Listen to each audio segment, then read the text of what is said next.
While the city of Irvine has a relatively short history, the people who make Irvine so great have a rich history of their own.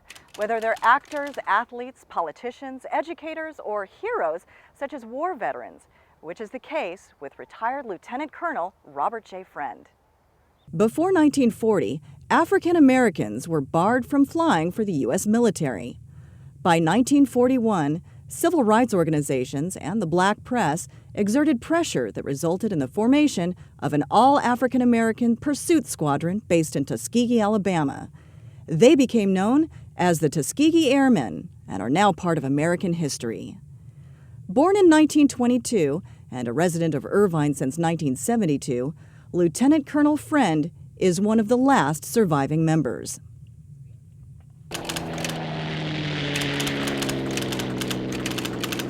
I was brought up in New York, and I lived in many types of neighborhoods when I was in New York. I lived in a Jewish neighborhood, and when I was living in the Jewish neighborhood, my brother and I, we were the only blacks in the school. Never thought about it one way or the other. And I used to go to synagogue because it's where my friends were going. Well, one thing about Tuskegee, which I think a lot of people are not fully aware of, is that they didn't call them African Americans. They were colored. And what that meant is that really non-whites, anybody that was non-white went to Tuskegee for training. We had Indians, we had Asians, we had all kinds of people there, and they were people. You know, with segregation, you think, our organization, in any military organization, for religious purposes, you can go and find Hebrews, you can find rabbis, you can find Catholics, you can find whatever you need. But not in our group. We had one guy. You went to him or you didn't go to anybody. There wasn't anybody to go to. There were things we look back on now and laugh. There was one general in the Air Force, you know, he says, nobody is going to use my Air Force to further their race. You know, we look back and laugh at it now. But at the time, you know, it was a pretty serious thing. He was the guy, he was in charge. And he was saying, I ain't going to let anything happen that, you know, might benefit you racially. You got to do what I say, the way I say it, and when I say it, period. All of the many years that I spent in the military, you know, I saw a lot of effort put forth to try to do things that people thought would bring things closer together, closer to being something where we would just consider a person rather than a black person or a green person or a red person, whatever you want to say. And I had a fellow that worked for me, and he came to me and he said, you know, I was just over there for training. And then he said, and they asked me, what does your boss like to be called? Black, Afro-American, colored, what? He said, I told him, he said, he doesn't really care what I call him as long as I say sir.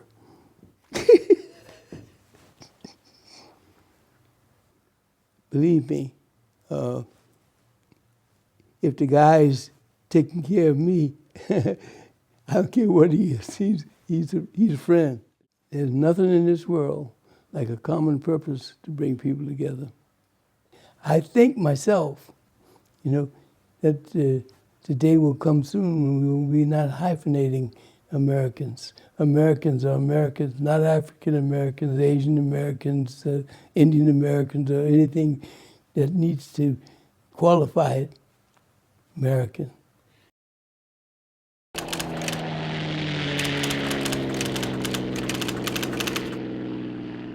When Lindbergh made one of his famous tours around the world, he came back and he told him, he said, those people in Europe are getting ready for things. They are training people to fly. So our guys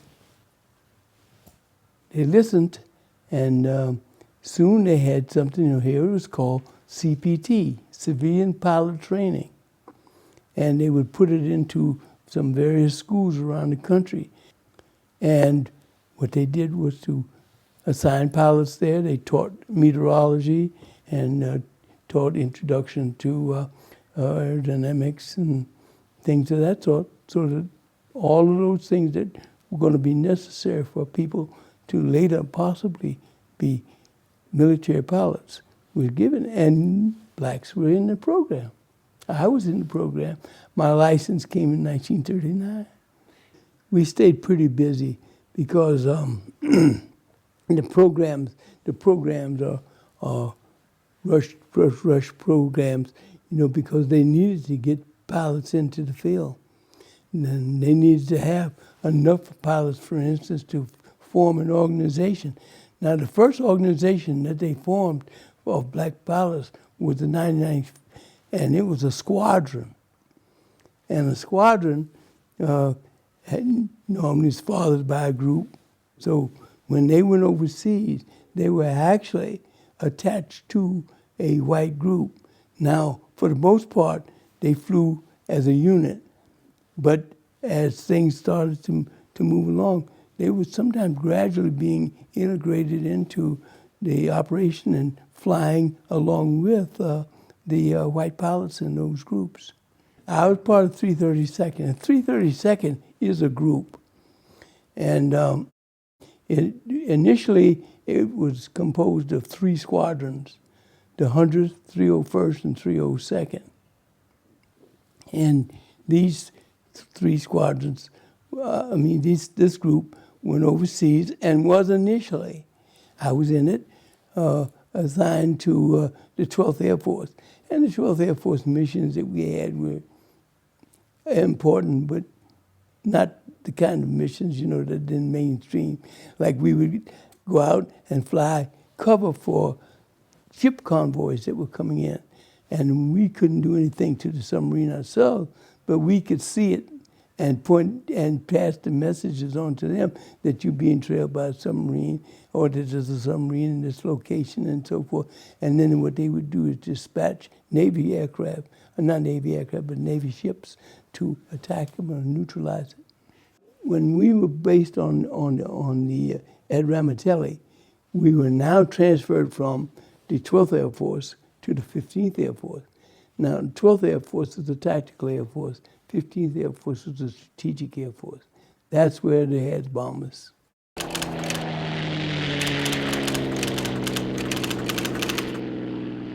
My first experience at being shot at was on our very first mission. Beautiful day. We were flying on what was called a fighter sweep. Now, fighter sweep means nothing more. You just fly around through enemy territory looking for trouble. Okay. So we are over there looking for these targets of opportunity, and it was just a beautiful day. I couldn't understand it. Cloudless, nothing.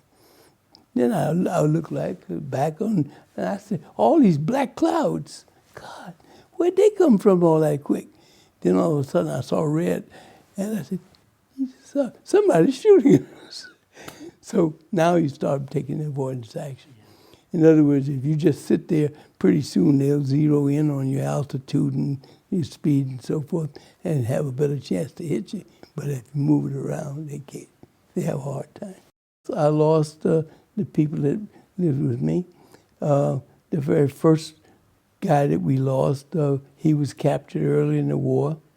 The second one was killed during transition from P-47s to P-51s, and he was flying a P-51.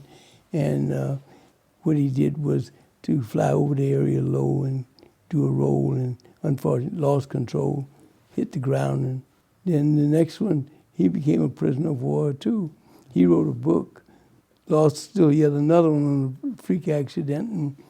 And I was out of the tent at the time, and he was there, and they dropped a tank on it, and it killed him.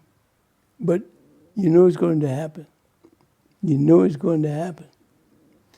So what you do is steel yourself for the instances of when it does. There's generally 4 of us in a tent. And they were coming through, going out so fast that the one guy who was consistently there, his name was Harris. We called him Yogi because he hung by his feet all the time. And I said, Yogi? And he says, we're having trouble. He said, yeah, one of us is a jinx. So I said, I sure am sorry for you.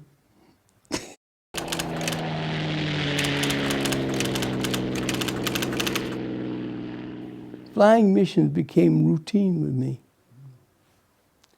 You know, and at that age, you feel indestructible.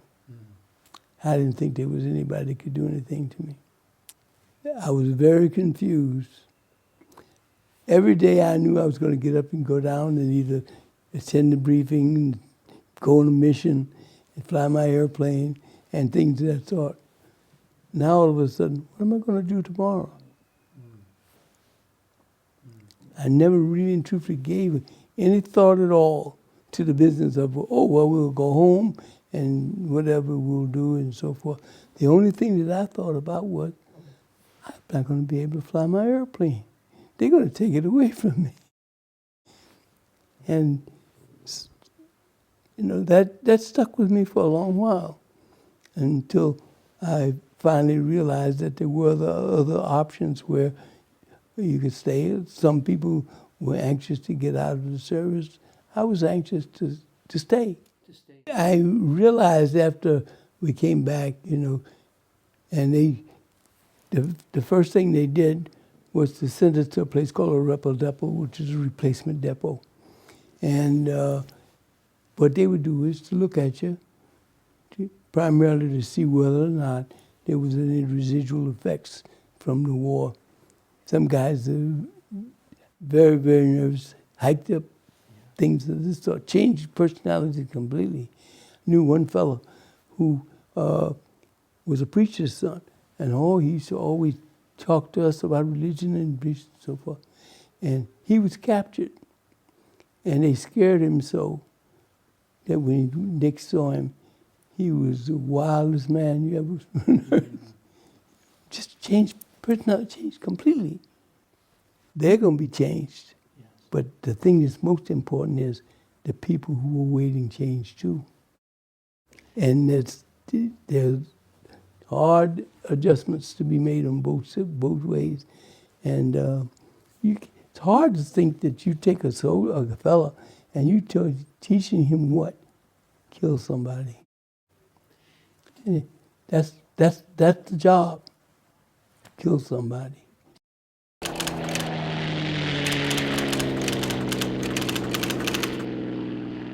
Red Tail, I think, does a lot toward telling the story.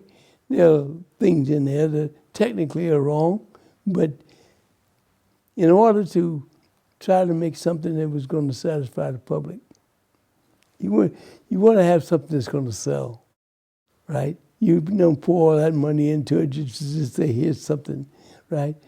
So consequently, there were things in there that probably should have been advised by whoever was advising it. Like, for instance, the runway. Tents were all along each side of the runway, which meant that if an airplane took off and swerved off into one of these, he'd take out all the tents and the people. Plus the fact that if you did put your things like that, and the enemy came over and bombed, they would have to only bomb one place, and they get all the people in the runway and everything else. Yeah, it's nice to know that I went through the program, you know, and that the program itself was successful. And I say successful is that we graduated at essentially the same rate that they were graduated anywhere else. People always say, oh, 2 out of 3 failed. Yes, that was what the Air Force practiced. Air Force had.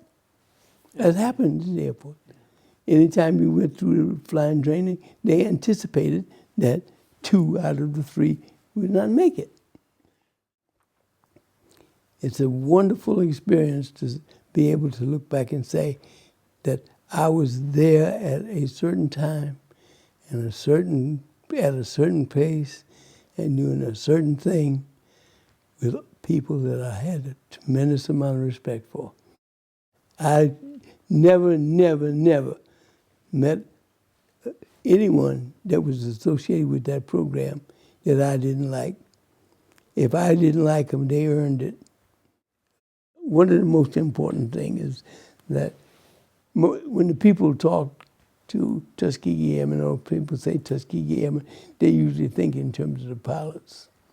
And I wanted to be clearly understood that every time you got in that airplane, there were 10, 11 other guys that had things to do so that you could do it. And that was very important, because when you take an organization like a group, at our time, what we had was like 120 pilots, 122 pilots. And that included every pilot that we had in there, which is the commander, the vice commander, operations officers, and everything else. 120 pilots. But the organization had around 1,300 people. So all those other guys were there to make sure that airplane got in the air. I was just the quarterback. Joe MacArthur said, "Old soldiers never die, they just fade away." Not in our society today. They don't let you fade away. And I think that's great. Lieutenant Colonel Robert J. Friend was assigned to the 332nd Fighter Group, also known as the Tuskegee Airmen, or Red Tails, stationed in Europe as Combat Operations Officer at the squadron and group levels. While with the U.S. Air Force, he served as Assistant Deputy of Launch Vehicles, Foreign Technology Program Director, and Director of the Unidentified Aerial Phenomena Program. Today, he still resides in the College Park area of Irvine, where he has lived since 1972. He and his late wife of 51 years, Anna, raised their family in Irvine and enjoyed many of the amenities that Irvine families still enjoy. After his retirement from the Air Force, he began a technical career he still loves today. In his spare time, he enjoys reading, writing, playing bridge, traveling, and spending time with family and friends. The City of Irvine is proud to have Lieutenant Colonel Robert J. Friend call Irvine home.